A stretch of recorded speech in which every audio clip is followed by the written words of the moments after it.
We are all gathered here today because Hannah touched our lives in one way or another.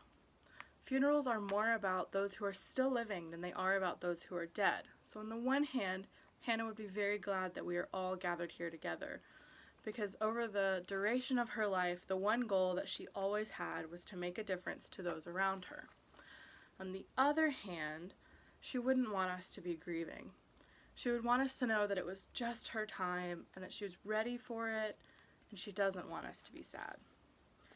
Hannah loved those around her with everything she had, and family was her world.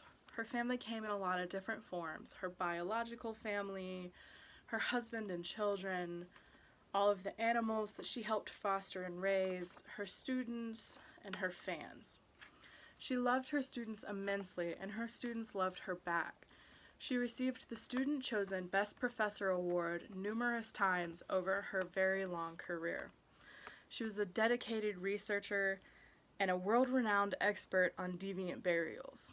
The anthropology community will always remember her for her prolific research and consultations on cases, as well as for her legal advocacy for archaeology. Hannah always fought for civil rights and equality for all, standing up for what she believed was just, no matter what the consequences were. As a child, she was a voracious reader and always wanted to be published.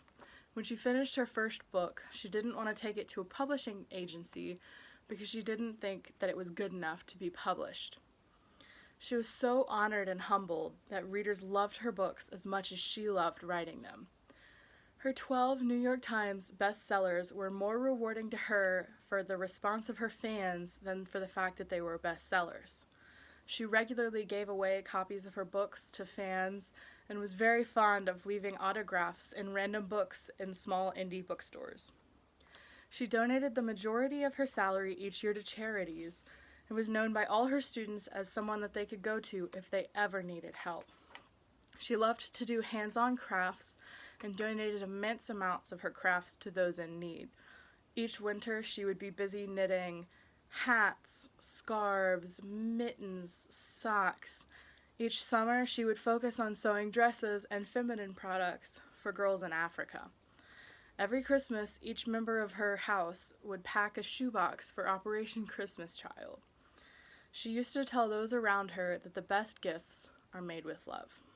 She tried to live her life, never holding back her joy and love for those around her. She taught me that love is not a finite resource, that there is more than enough to go around, and that you can always make more. I am grateful that I had the opportunity to know such a wonderful woman. Hannah, you have touched all those around you today. We love you and promise that we will try our best not to be too sad.